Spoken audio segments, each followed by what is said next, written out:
안녕하십니까. 2024년 1월 4일 처배문의 팩트 시작하겠습니다. 어제 오후에 한동훈 국민의힘 비대위원장이 대한노인회를 방문했습니다. 그 민경우 전 비대위원의 노인 폄하 발언을 사과하기 위한 것이었죠. 비대위 출범 과정에서 본의 아니게 마음 아프게 해드린 건 다 제 책임이다. 그러면서 머리를 깊이 숙였습니다. 이거는 이제 민경우 전 비대위원이 작년 10월에 한 유튜브에 나와서 노인들이 빨리빨리 돌아가셔야 된다. 뭐 이런 얘기를 이제 쭉 한 겁니다. 뭐 그런 것 때문에 뭐 우리 사회의 발전이 정체되고 뭐 이러면서 약간 웃으면서 이제 얘기를 하고 그러면서 아유 또 이 앞에도 많이 계신데 뭐 그러면서 또 곧바로 현장에서도 뭐 사과를 했던 그런 영상이 남아 있습니다. 그러나 어찌됐든 간에 노인들이 빨리빨리 돌아가셔야 뭐 우리 사회가 발전할 수 있는 것처럼 얘기를 한 부분은 뭐 명확하게 실언이죠. 자, 그 부분에 관해서 이제 책임을 지고 사퇴를 했죠. 임명 하루 만에 사퇴했습니다. 뭐 이것도 비교적 빠른 판단이었다. 이렇게 생각이 들고요. 그리고 나서 그 사퇴한 시간이 30일이거든요. 그리고 나서 이제 바로 뭐 일요일 끼었고 연말연시 끼었고 1월 1일 뭐 노는 날이고 뭐 어쩌고 하니까 그 중간에 또 아마 그 김호일 대한노인회장이 어디 외국에 갔다 온 모양입니다. 그러니까 가장 빠른 시간인 1월 3일을 잡아서 그 오후에 대한노인회를 방문을 했던 거죠. 그 전에 그 사과 전화는 했다고 합니다. 사과 전화하고 방문해서 직접 사과하고 뭐 그 중간에 이제 뭐 방문을 하겠다 뭐 이런 아마 조율이 좀 필요했던 것이 아닌가 싶은 생각도 들고 자 그런데 이제 그 사과를 받는 김호일 대한노인회장이 아 인사검증이 참 어려운가 보다 뭐 이렇게 얘기를 해가면서 물론 이 부분을 이제 지적을 따끔하게 했죠. 그러면서 들고 나온 게 이재명 대표 문제입니다. 자 김은경 혁신위원장이 그 전에 여기 앉아서 나한테 호되게 혼이 났다. 잘 뭐 기억하시죠? 그 뭐 사진에다가 이렇게 따귀를 때리는 그런 퍼포먼스를 해서 김호일 대한노인회장이 그래도 아이디어를 냈구나 뭐 이런 이제 평가를 받았던 적이 있는데 3, 4일 만에 왔었고 김은경 혁신위원장이 그렇다는 겁니다. 이재명 대표는 사과하러 온다고 하더니 결국 오지도 않았다. 한 위원장은 내가 성명을 내니까 신속하게 하루 만에 그 사람을 해촉하고 민첩하게 하니까 대응하는 게 확실히 다르구나. 젊은 분이 다르다라고 생각했다. 한동훈 비대위원장이 사과하러 왔는데 그 사과를 받는 사람의 입장에서 사과하러 온 사람의 태도를 높이 평가한 겁니다. 이재명과 다르네. 이렇게 되면 그 사과는 한동훈 비대위원장의 입장에서 보면 성공적인 사과였다. 이렇게 얘기를 할 수가 있는 거죠. 어찌 보면 이런 것들이 사과의 정석일 수 있습니다. 사과는 하는 사람이 중요한 게 아니고 받는 사람이 그 사과를 얼마나 진지하고 진정성 있게 받아들이냐에 따라서 그 사과가 효과가 있을 수도 있고 효과가 없을 수도 있는 거 아니겠습니까? 그런 점에서 본다면 한동훈 비대위원장의 경우에는 이재명 대표와 매우 비교되게 신속함 그 다음에 그 사과의 깊이 뭐 이런 것들에 차별화를 시도해서 성공했다. 정치적으로 보면 이런 의미를 갖게 되는 거죠.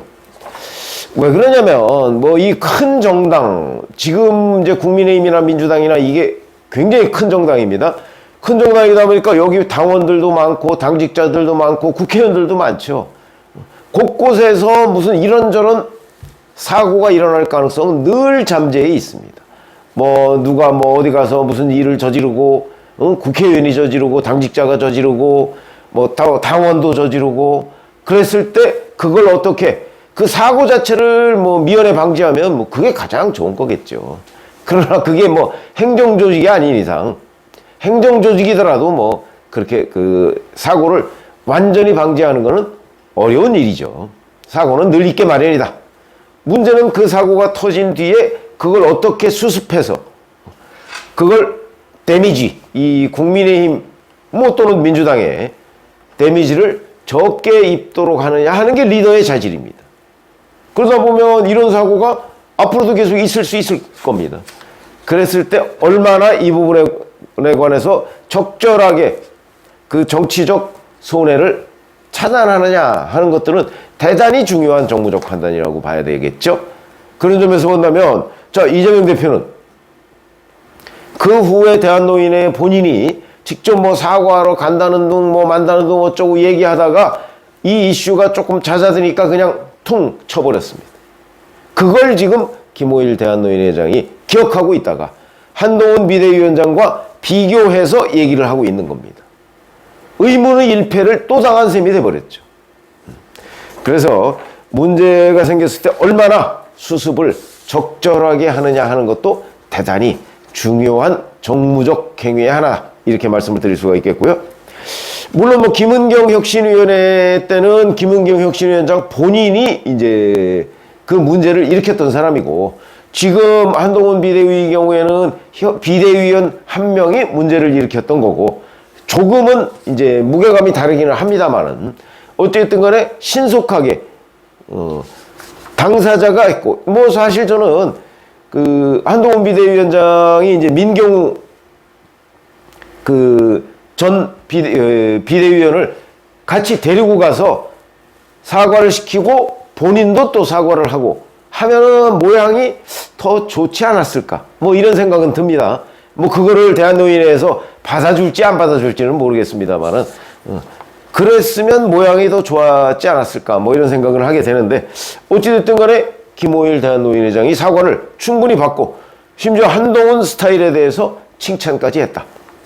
한동훈 국민의힘 그 비대위원장의 경우에는 여러 가지 과제가 있습니다. 윤석열 대통령의 용산과 어떻게 차별화하느냐. 왜냐면 지금 여기까지 몰고 온 데에 대한 상당한 책임이 용산에도 있거든요. 차별화하느냐의 문제. 두 번째, 그 다음에 여의도 문법에 닳고 다른 이재명 대표와 어떻게 차별화하느냐의 문제. 뭐 이런 것들이 이제 있고, 그 다음에 그런 단순한 반사적 이익 말고 한동훈이라는 사람이 가지고 있는 그 어떤 장점을 국민들한테 어필해서 그걸로 득점을 하는 방법. 뭐 이런 여러 가지들이 이제 시너지를 내야 사실은 한동훈 비대위에 효과가 있는 거죠.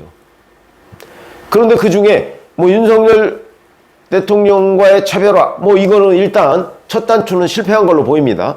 이제 김건희 특검법, 아직 뭐 거부권 행사가 없었습니다만은 지금 국회에서 김진표 국회의장이 법안을 빨리 이송을 해야 되는데 그 이송을 지금 좀 천천히 하려고 하는 것 같습니다. 그러니까 이 법안이 이송이 안 됐기 때문에 거부권을 행사할 수가 없는 거죠.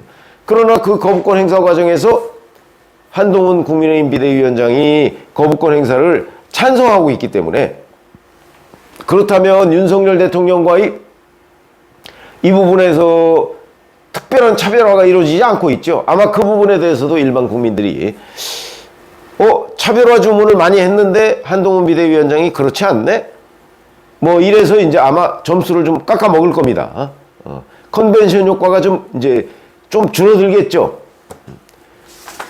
그런데 이제 이 그 민경우 전 비대위원의 이 문제를 둘러싼 사과는 확실하게 이재명 대표와 차별화하는 결과를 낳았다.